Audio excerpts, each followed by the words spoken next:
Radio Católica. Radio Católica. Unidos por Cristo y María. Unidos por Cristo y María.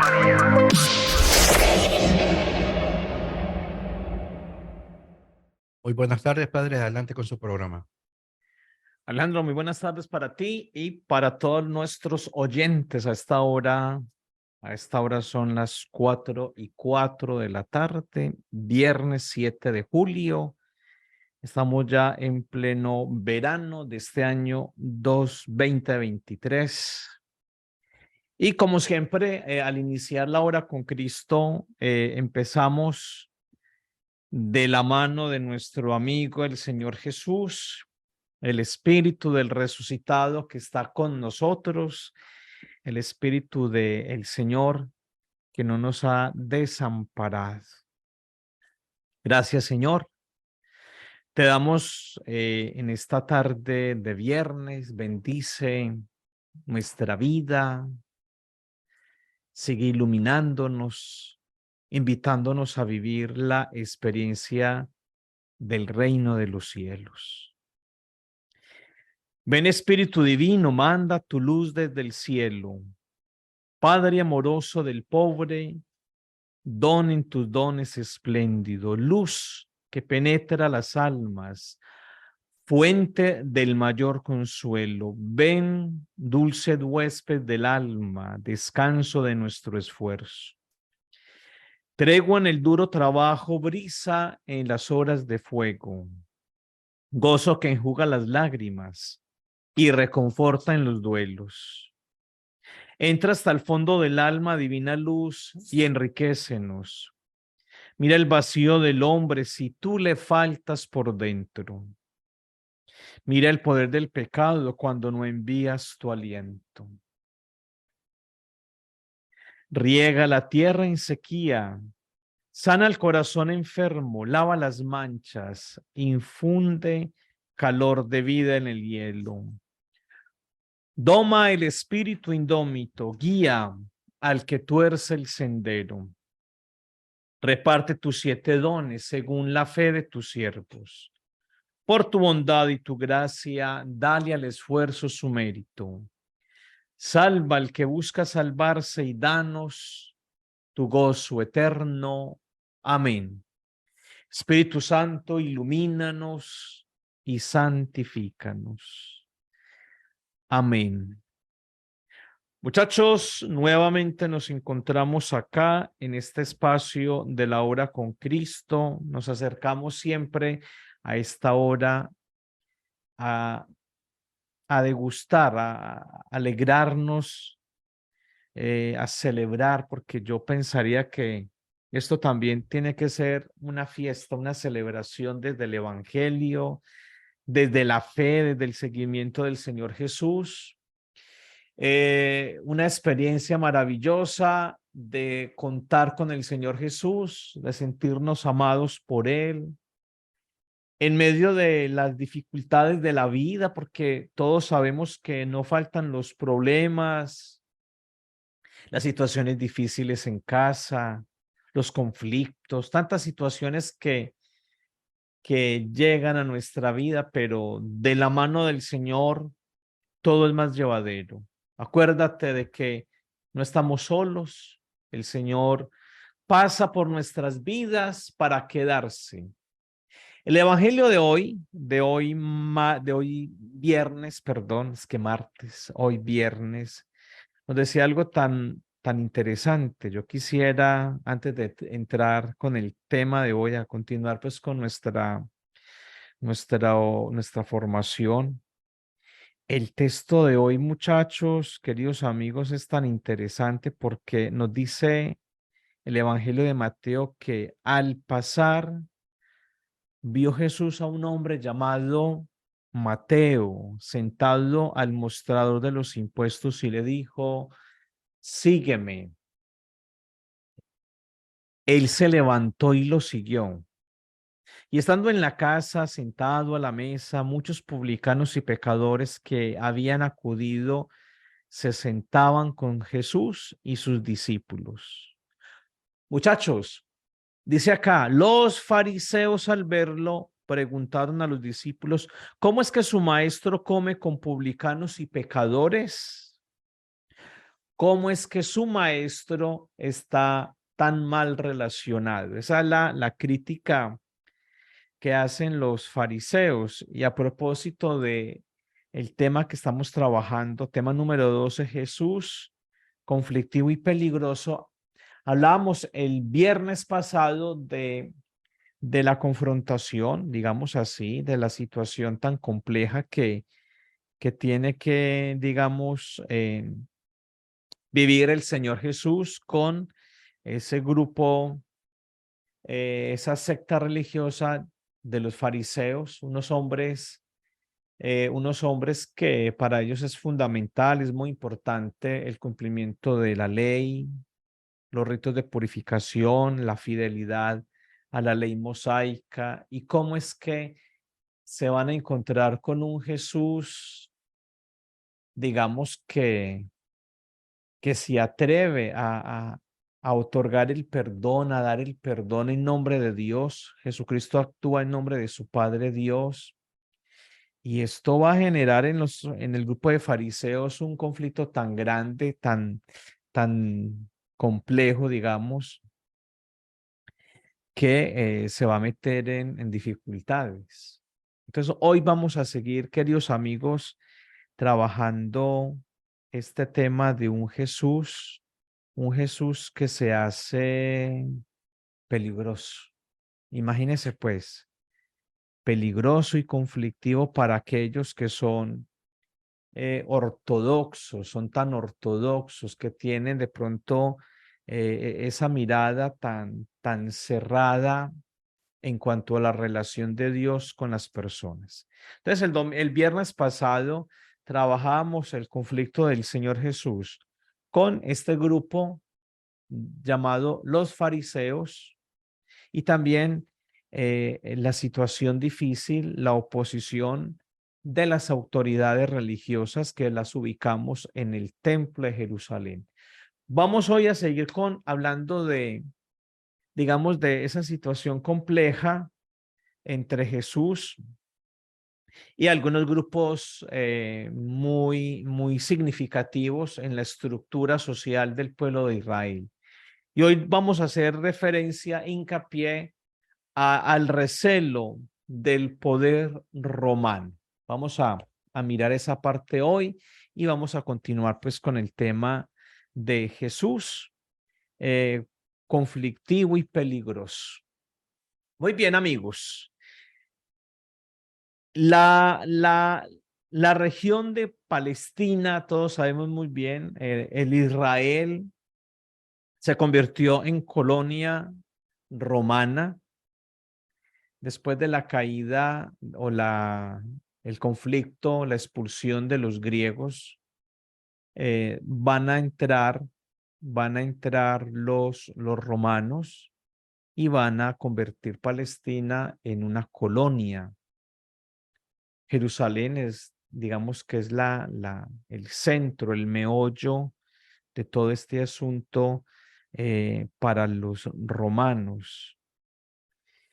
Recordemos también el dato de que el contenido de la predicación del Señor Jesús es la llegada inminente del reino de Dios o el reino de los cielos.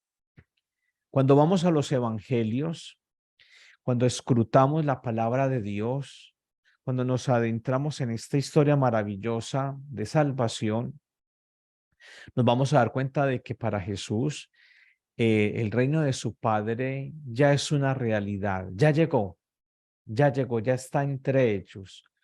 No hay que esperar su irrupción, ya llegó y llegó para quedarse. Toda la predicación, todo el mensaje del Señor Jesús gira en torno al tema de ¿qué? Del reino de los cielos o el reino de Dios, que es la misma realidad, es la intervención de Dios, Dios que actúa en la historia del pueblo de Israel, que viene a rescatarlo, a salvarlo, a liberarlo. La historia como que parece que es cíclica, se repite, como que lo acontecido en el pasado Egipto, el faraón, los hebreos, la esclavitud, la opresión, el poder absoluto del faraón, como que ahora se repite, pero ya no es Egipto, sino que ya es el imperio, el poderoso imperio romano, con su emperador en la cabeza, con el ejército, las legiones de soldados, las obligaciones en cuanto al cumplimiento de qué, de impuestos, de tasas. El pueblo está prácticamente asfixiado porque tiene que cumplir una serie de obligaciones fiscales, de impuestos, tanto para el emperador romano, el que está en Roma, como al mismo templo, con el pago de los impuestos, de los diezmos especialmente. Entonces, para Jesús no hay otro reino, no hay otra Basilea, sino la de su Padre Dios, que ha entrado en la historia, que ha entrado ya, digamos, en la vida de hombres y mujeres. Un reino de los cielos que no tiene nada que ver con la imagen del emperador y de su reinado. Son dos reinos totalmente diferentes. Es como pretender mezclar el agua y el aceite. Por más que usted agite el recipiente, supongamos que a este tarro de agua le echamos la mitad de aceite y tratamos de agitarlo para que se mezcle, por más fuerza que le hagamos, no se puede mezclar. Entonces, para Jesús de Nazaret, el reino de los cielos, el reino de su Padre Dios, no tiene nada que ver, no se puede unir o relacionar con el reino del César. Son dos realidades muy diferentes. Para Jesús, la propuesta de Dios Padre es la intervención de Dios. Dios interviene en la vida de hombres y mujeres. Dios se acerca como el Dios de la solidaridad, el Dios que camina, el Dios que no suelta a aquellos pobres de Galilea, a los marginados, el Dios que camina para darles a ellos la libertad, una verdadera libertad. No cambiar un rey por otro, pero que el pueblo siga padeciendo la misma situación. No, la propuesta del Señor Jesús es muy diferente.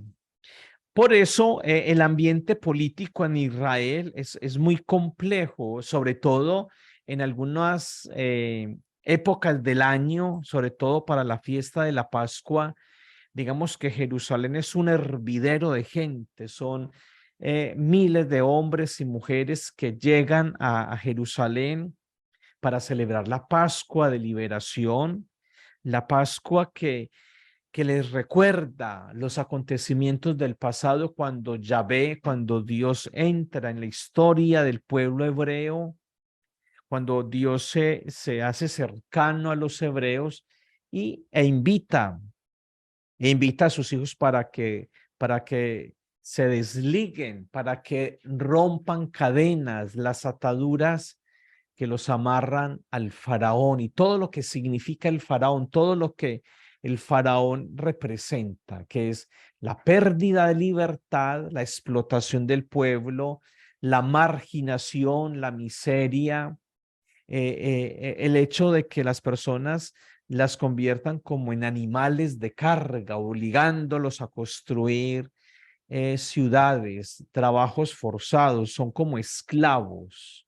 Entonces, entra Dios en la historia del pueblo hebreo que actúa a través de un siervo que es Moisés y él se empodera de ese liderazgo para invitar al pueblo a salir de la esclavitud. Pues parece que la historia se repite. Un contexto histórico, social muy parecido al del pasado. Un faraón que ya no es el faraón, sino que es el emperador de Roma, que los oprime, que se está los está exprimiendo con los impuestos, y hay de aquel, que se convierta en un revoltoso, en un revolucionario, hay de aquel que traiga otro tipo de propuestas que vayan en contra de la política del poder civil. Hay entonces un gran enfrentamiento. Roma está representada por el procurador romano en la época de Jesús. Está el señor Poncio Pilato, que es tan recordado por nosotros todos los domingos. En la celebración de la Eucaristía, cuando recitamos el credo, ahí aparece la figura de Poncio Pilato, el que representa la opresión, el que representa, digamos, eh, a un pueblo sometido por él. Él es como la encarnación del mal. Poncio Pilato, con las tropas que pretenden ofrecerle a las personas, al pueblo de Israel, una supuesta paz, como los historiadores la han llamado la paz romana. El emperador ofrece, digamos, una paz, pero es una paz que no tiene que ver con el concepto que tenemos nosotros de paz, porque es una paz, digamos, desde los sepulcros, es una paz desde el silencio, desde el miedo. Puede haber cierto grado de tranquilidad, que no hayan los bandoleros, los bárbaros que estén amenazando al imperio. Entonces, digamos que la paz romana eh, provee a los habitantes, a los ciudadanos del imperio, cierto grado como de tranquilidad, de no preocupación, pero a cambio ¿de qué? De la pérdida de libertad. La paz romana es impuesta por el emperador. Y repito, hay de aquel que se vaya en contra del emperador. El reino de Dios, queridos amigos, no tiene nada que ver, lo decíamos ahora, con la propuesta del imperio romano. El Señor Jesús no busca ni poder, ni riqueza, ni honor, sino compasión. Ser justo con aquel que está caído. La justicia no ejercida desde la violencia, no para dañar, no para destruir, sino para restaurar la vida de las personas. El Señor Jesús, muchachos, queridos amigos, no pretende usurpar el poder del emperador por otro poder. En los relatos del Evangelio se cuentan, se narran de que después de una de las multiplicaciones de panes, esto está en el Evangelio de Juan, la gente quiere, digamos que ungir a Jesús como el rey de Israel. Ven en él esa figura de realeza, supuestamente, que él esté como al frente pero la actitud de Jesús no tiene nada que ver con ese tipo de propuestas sobre reinados humanos, que por más que los maquillemos y les pongamos el decorado, la flor, el oropel, no va a dejar de ser hombres y mujeres con mucho poder para aprovecharse de los demás, sobre todo de los más débiles. Entonces, Jesucristo no está buscando, queridos amigos, ningún tipo de ni de poder, ni de riqueza, de honor, ni que le digan salve César, como se decía en la antigüedad. No, Jesucristo, dentro del proyecto de su vida no está el ejercicio de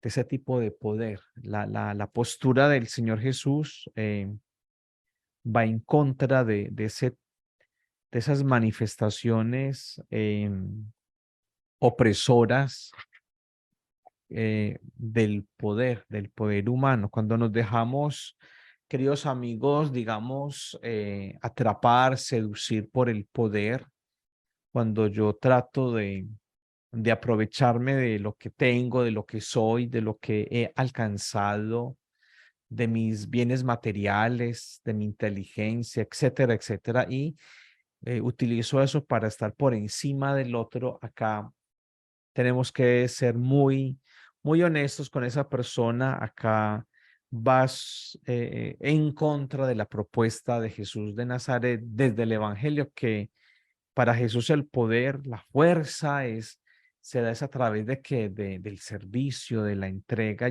y sobre todo, queridos amigos, una entrega desinteresada. Lo que dice por ahí el dicho, haz el bien y no mires a quién. Muy bien, entonces vamos a leer a Marcos, capítulo 10, versículo 31.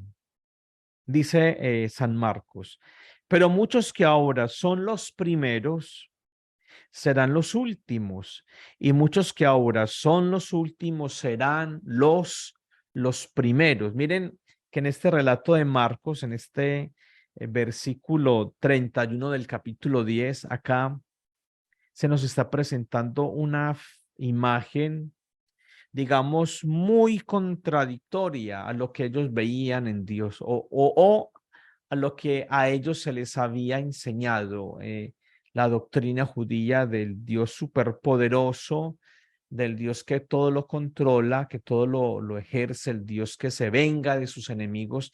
Acá no encaja con la propuesta de vida de Jesús. Por eso él lo dice muy claro. Pero muchos que ahora son los primeros, aquí entraría Poncio Pilato, la casta sacerdotal, toda la aristocracia del pueblo de Israel, los terratenientes, los hombres que manejan, digamos, el billete, el dinero, los que están sometidos, pues estas personas son los primeros, digamos, en todo, pero la propuesta de Jesús raya con la contradicción y para Jesús, los que están en la última parte de la fila, los marginados para Jesús, van a ser los primeros. Es el cambio de valores. Para muchos, lo importante era ejercer el poder, la autoridad, y si había buen dinero, si había una buena posición, un buen abolengo, unos buenos apellidos, hacer parte de la alta sociedad, eso daba gran honor, gran privilegio. Las familias nobles, ricas, pues estaban muy bien en comparación de los, digamos, de los últimos, de la cola, de la fila, de la línea, los que no alcanzan ni a ser pobres, sino que son menos que pobres, los más marginados, los que no tienen ninguna posibilidad de dejar su marginación. Entonces, cambio de chip, cambio de valores en la propuesta de Jesús. Es muy interesante, queridos amigos, un relato también de Marcos, vamos a traerlo a colación, de un exorcismo que hace Jesús, capítulo 5, el endemoniado de Gerasa. Vamos a escuchar el texto, San Marcos, capítulo 5, los versículos son del 1 al 20. Es un poco extenso el texto, pero detrás de la lectura de este exorcismo hay digamos que hay una verdad que se revela ahí, que se manifiesta, está ahí como oculta en el trasfondo de la historia del pueblo de Israel. Dice el texto que llegaron al otro lado del lago, a la tierra de Gerasa. Gerasa es una zona de paganos. Esta semana escuchábamos un relato muy parecido a este en la versión de Mateo, 2 endemoniados en la región de los Gadara, es otra región. Aquí se dice es Gesara, Gerasa, perdón, Gerasa, en el evangelio de esta semana era Garasa, pero son los dos endemoniados que eh, eh, se ocultan en el cementerio. Dice el texto, llegaron al otro lado del lago, a la tierra de Gerasa. En cuanto Jesús bajó de la barca, está el Señor con sus discípulos en la barca. Recordemos la barca, la imagen de la comunidad. Después de la calma del viento, de las olas, dice San Marcos que se desembarcan. Se acercó un hombre que tenía que un espíritu impuro. Este hombre, dice el texto, había salido de entre las tumbas. Es un dato bien importante. Un hombre que sale dentro de las tumbas, como que si este hombre viviera allí en ese lugar de muerte, porque el cementerio desde una visión negativa, digamos, oscura, es un lugar donde están los muertos, es el lugar de la muerte, del olvido, es el lugar de la destrucción del ser humano, de la aniquilación. Entonces dice que este hombre sale entre las tumbas, está totalmente impuro. Un buen judío no iba a irse a vivir a un cementerio, no iba a tener contacto con lo descompuesto, con lo maloliente. Entonces dice San Marcos que este hombre había salido de entre las tumbas porque vivía en ellas. Eso lo dice específicamente San Marcos. Este hombre tiene por hogar un cementerio. A la mayoría de nosotros no se nos va a ocurrir que estemos viviendo en un cementerio, a no ser de que sea el vigilante, el sepulturero, y eso que el vigilante no vive en el cementerio. Él está en la garita, en el lugar de vigilancia, pendiente de lo que entra y de lo que sale, y terminado su turno de trabajo, digamos que él entrega las llaves y continúa su vida ordinaria. En este caso, amigos, es un hombre que vive entre las tumbas.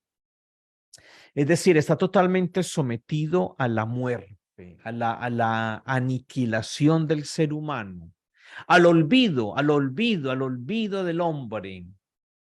¿Cuántas tumbas en los cementerios totalmente abandonadas, tiradas, como sin un doliente? Pues parece que este hombre es una persona que no tiene quien sienta dolor por él. Es como un desecho, como cuando sacamos la basura de casa y la tiramos o la quemamos. Parece que este hombre fuera como si estuviese pasando por un momento totalmente de muerte, de aniquilación. Dice, había salido entre las tumbas porque vivía en ellas.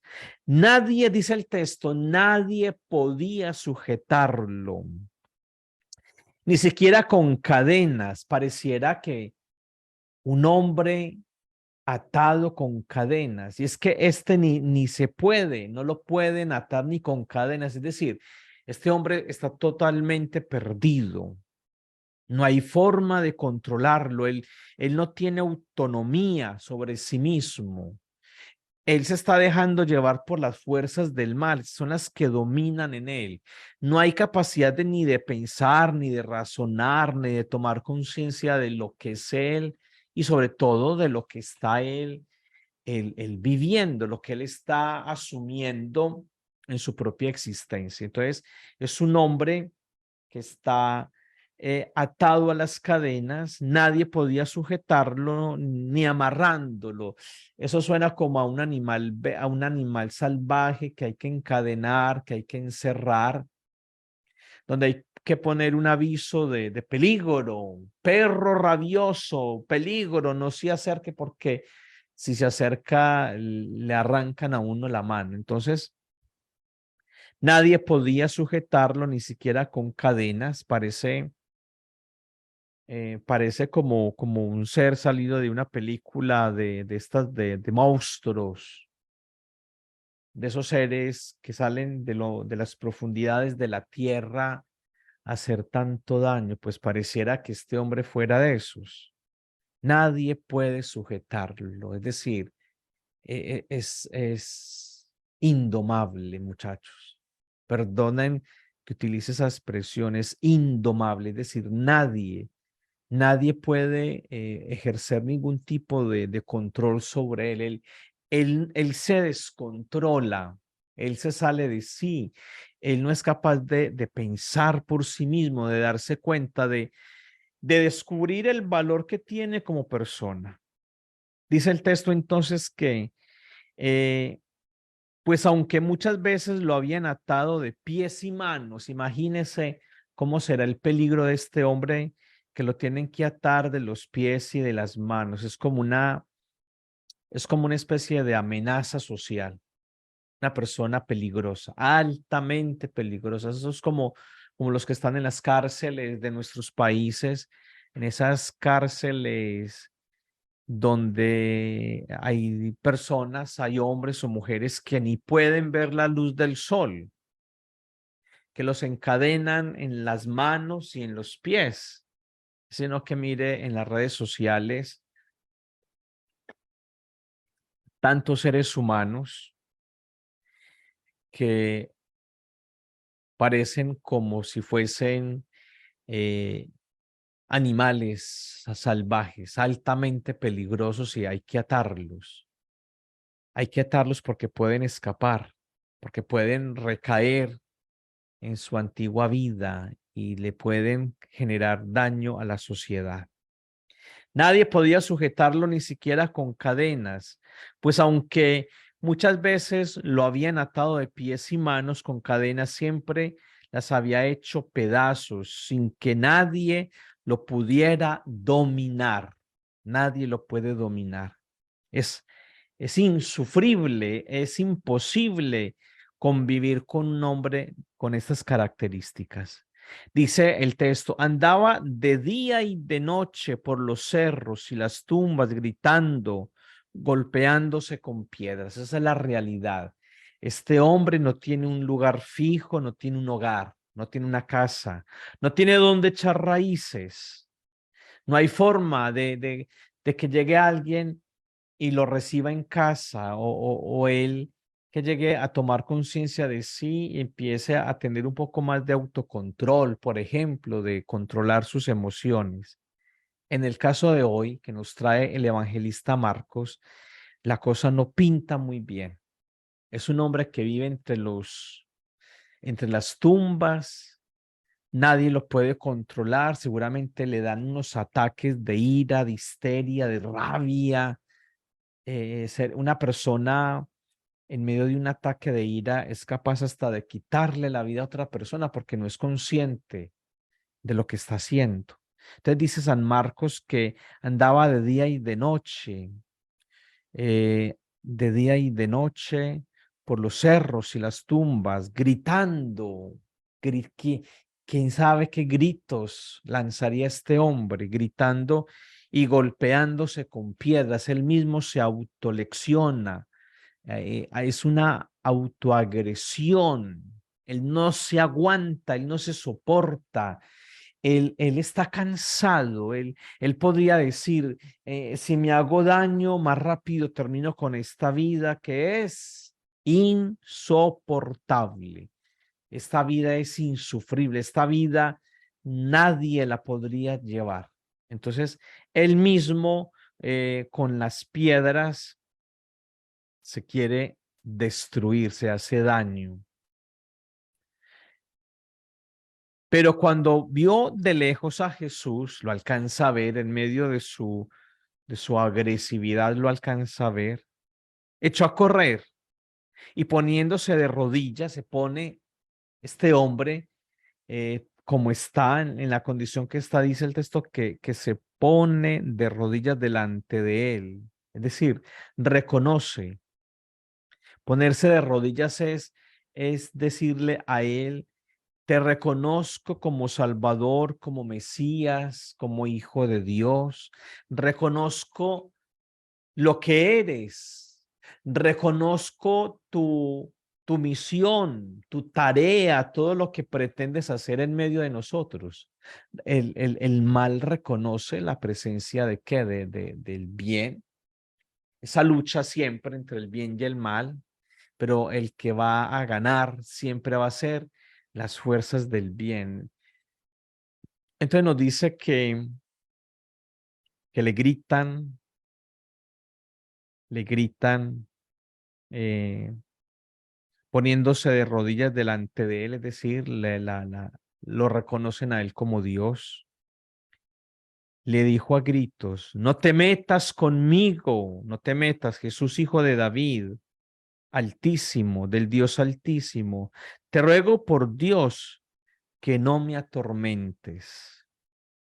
Hablaba así porque Jesús le había dicho, espíritu impuro, deja a ese hombre. Jesús le preguntó, ¿cómo te llamas? Y aquí viene el dato interesante, ¿cómo te llamas? Y la respuesta es, me llamo Legión porque somos muchos. Me llamo Legión porque somos muchos. El Imperio Romano con las legiones de soldados. Y qué interesante, este hombre está sometido a una legión, igual que el pueblo de Israel, sometido a una legión, es decir, está sometido a aquellos que están armados, que supuestamente van a defender el imperio contra hombres como Jesús de Nazaret. Marcos capítulo 5 del 1 al 20 nos cuenta entonces este relato de exorcismo. Un hombre atado, un hombre que se está destruyendo, un hombre que ha perdido la dignidad, que ha perdido el sentido de su vida y lo único que le queda es morirse, es atentar contra su propia vida. Muchachos, amigos, ¿cómo estamos frente a esta realidad que nos cuenta, que nos narra el evangelista San Marcos? ¿Cuántas veces hemos intentado agredirnos a nosotros mismos? Y no tanto con palabras, no, sino con algunas actitudes que vamos, digamos, asumiendo en nuestra propia vida, en nuestra propia existencia. Legión, es decir, somos muchos. Son muchos los males que yo estoy viviendo, padeciendo, o lo más lamentable, son unos males que yo estoy ejerciendo sobre los demás. Entonces, renuncio a ser una persona vitamina, digamos así, una persona nutritiva, una persona que trae paz, que trae bienestar.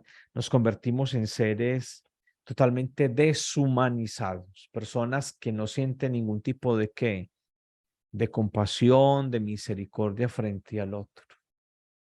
Legión. ¿Qué quieres de nosotros? Sabemos quién eres tú, sabemos que vienes de parte de Dios. Somos legión, es decir, somos muchos los males. Somos muchos los males que ahora, muchachos, están atormentando a hombres y mujeres. Jesús, el gran liberador del mal, Roma representa las fuerzas malignas, las fuerzas opresoras. Roma ejerce su capacidad de explotación del pobre, de exprimirlo hasta la última gota de jugo en la naranja, porque lo único que le interesa que es al poderoso es su bienestar, que nadie lo incomode, que nadie lo denuncie, que nadie lo cuestione, que nadie se pregunte del porqué de su obrar. Esto es tremendo, amigos. El superpoderoso, el Imperio Romano, no va a permitir que un Galileo, un campesino de Galilea, cuestione esa superestructura. Y sobre todo que cuestione aquellas situaciones de pobrecía, de marginación, de explotación, de violencia contra la dignidad del ser humano. Cuando una persona ejerce cierto poder y se vuelve un déspota, eso sí que, muchachos, eso sí que hace daño. Lamentablemente, en nuestra sociedad, en nuestro continente, en nuestras naciones, en algunos lugares del mundo, ahora están pasando por este tipo de situaciones. Cerca de nosotros, en Centroamérica, aparecen estas figuras dictatoriales, eh, personas que se revisten de un poder casi sagrado, con un populismo, prometiendo el cielo y la tierra, prometiendo una cantidad de beneficios para supuestamente los más pobres, para las clases menos favorecidas, y resulta que se van dejando seducir por el poder, por las ganas de controlarlo todo, y es allí cuando se vuelven unos dictadores, personas que no les importa nada, lo único que les importa es permanecer en el poder a costa de sangre, a costa de violar derechos humanos. La situación en muchos lugares del mundo donde aparecen estas figuras tan lamentables, porque en vez de traer progreso a nuestros pueblos, mejorar las condiciones de vida de las personas, esto va generando es más miseria. No solamente la miseria es la ausencia de dinero, de bienes materiales, sino este tipo de situaciones que atentan ¿contra qué? Contra la dignidad de las personas, de los seres humanos. Entonces el Señor Jesús, digamos que va en contra de todas estas propuestas malsanas de poder, malsanas, porque el poder no está hecho para el control, el dominio de los otros, sino todo lo contrario, el poder está para servir, para reconocer la dignidad, la integridad de las personas. Entonces, nos decía ahora el evangelista Marcos que la legión, me llamo legión, somos muchos, estamos apoderados de este hombre está dañándose, este hombre lo hemos tenido que encadenar como si fuera un animal salvaje o peor que un animalito. Los animales son seres que sienten, que actúan por su instinto. Ellos no, el perrito, eh, yo digo que de mal carácter no se sienta a pensar si va a morder o no a una persona, ¿no? Es su instinto de supervivencia que sale a defender, a atacar cuando se siente amenazado por algo. Entonces, en los animales es algo muy natural, pero en los seres humanos, queridos amigos, tenemos la capacidad de ¿qué? De pensar, de razonar, de cuestionarnos, muchachos. La palabra de Dios, el evangelio, no son simplemente bellas historias de un hombre llamado Jesús de Nazaret. No, el evangelio nos tiene que despertar, nos tiene que poner a pensar la vida. El evangelio nos cuestiona constantemente, nos llama la atención. Si eso no lo logra el evangelio, simplemente, como dicen las mamás, a usted le entra por un oído y le sale por el otro el mensaje, pero no echa raíces y sobre todo no genera cambios ni transformaciones tanto a nivel personal como a nivel social. Entonces, Jesús es un hombre que va a ser considerado un problema, un hombre conflictivo, un hombre peligroso, entre comillas, porque el único poder que tiene Jesús o la única arma que tiene el Señor Jesús es el corazón. Jesús es un hombre que está totalmente desarmado. Jesús no tiene ejército ni está interesado en armar guerrillas para irse en contra de la institución política, civil, militar o religiosa. No, Jesús no tiene espada en la mano. Jesús lo único que tiene es corazón. Eso es lo que tiene Jesús. Por eso entra en conflicto con eh, la institución civil. En este caso sería el Imperio Romano. ¿Qué hacer con este tipo de situaciones? Porque el mismo Jesús en el Sermón de la Montaña lo habla en las bienaventuranzas. Vamos a traer a colación una de las bienaventuranzas, la última bienaventuranza. Dice, dichosos ustedes cuando la gente los insulte y los maltrate, y cuando por causa mía, oiga, mire qué lindo, y cuando por causa mía los ataquen con toda clase de mentiras. Alégrense, estén contentos, porque van a recibir un gran premio en el cielo, pues así también persiguieron a los profetas que vivieron antes que ustedes. Jesús es un hombre consciente. Jesús sabe muy bien que lo que está diciendo, lo que está haciendo, para muchos va a ser algo, algo inaudito, algo que no se puede tolerar. Ese comportamiento de este Galileo, de este hombre, va a generar un gran conflicto en la institución religiosa y en el poder civil. Y van a salir con todas sus fuerzas a enfrentarlo, a acabar con él, porque esa es la situación. Este hombre se nos convirtió en una pesadilla. Este hombre se nos convirtió en un revolucionario. Este es un guerrillero prácticamente. Lo único que le falta es el fusil. Entonces acabemos con él. Jesús es consciente de eso.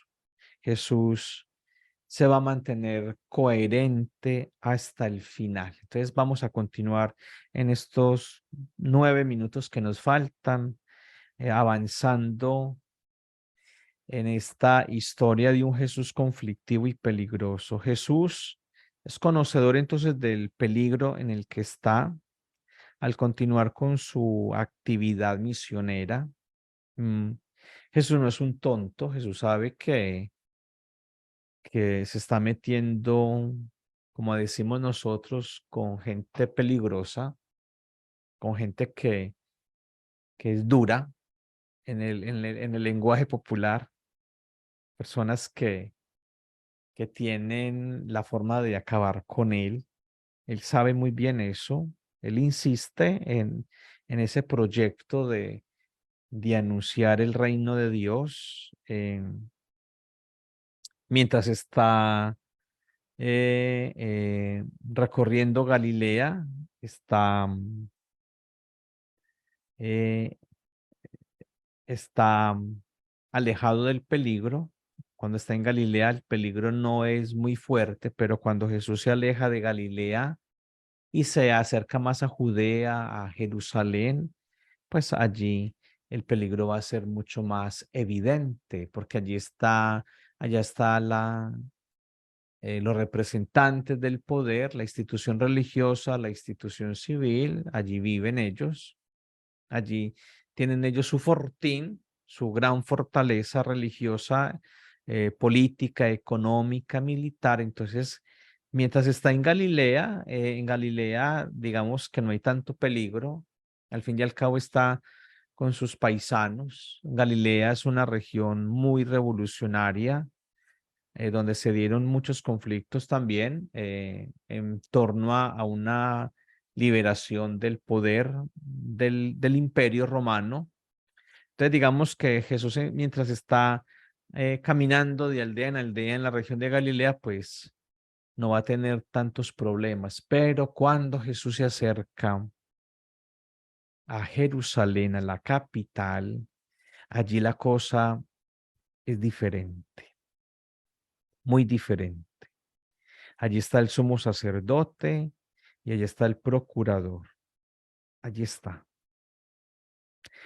Es peligroso hablar, denunciar sobre la situación de marginación de muchos. Es muy peligroso porque Jesús está tocando la fibra. Es como cuando a uno lo pinchan con la aguja, la persona inmediatamente reacciona violentamente y trata de defenderse o de protegerse de esa chuzadita, de esa punzada.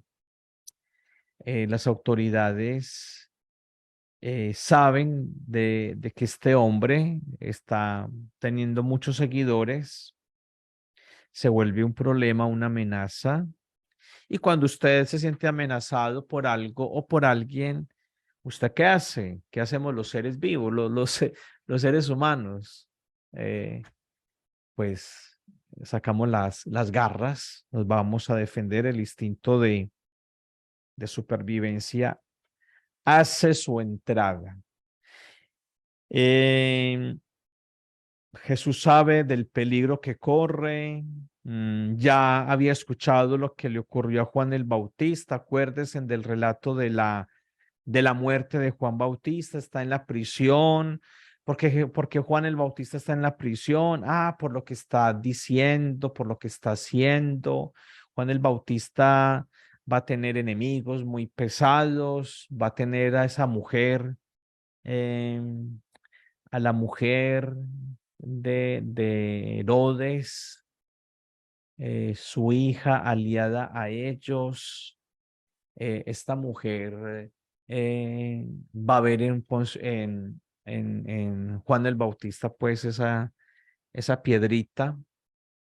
Aprovecha las circunstancias del cumpleaños de Herodes. La chica sale a bailar, a seducir a todos estos hombres. El hombre, botando baba, le promete el cielo y la tierra y ella inmediatamente: mamá, me van a ofrecer lo que yo pida, que pido. Y la vieja, la peligrosa, esta mujer,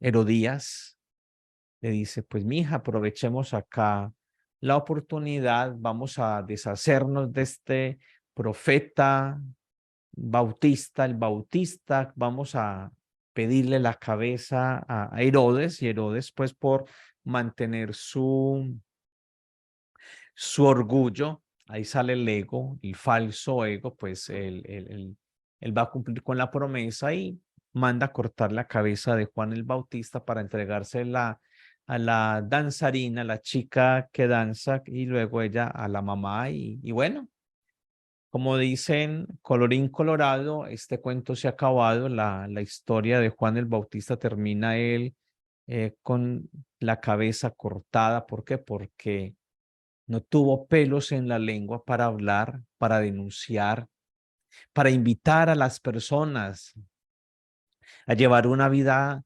coherente con su fe, con su experiencia religiosa. Y así no sean cristianos, no sean judíos, no sean religiosos, pero llevar una vida desde lo ético. Para nosotros hoy, Juan el Bautista pierde la cabeza y Jesús sabe muy bien que eh, ese destino del profeta Juan el Bautista, él también la puede vivir. En él se puede repetir esa misma situación. Vamos a dejar hasta acá, ya faltan 2 minuticos. Muchas gracias a todos. Vamos a continuar dentro de 8 días. Aquí hay mucha tela para cortar, muchachos. La cuestión es poco a poco, songo, sorongo, vamos aprendiendo cositas, vamos, y sobre todo a dejarnos iluminar por la palabra de Dios. Cuando proclamamos estos textos de la Sagrada Escritura, los evangelios, es para preguntarnos sobre nuestra vida. Démosle gracias al buen Dios en esta tarde por la vida de cada uno de nosotros, por este ministerio de nueva evangelización, unidos por Cristo y María. En tus manos, Señor, ponemos a nuestras familias, a nuestros seres queridos y sobre todo, Señor, gracias por la propuesta del Evangelio.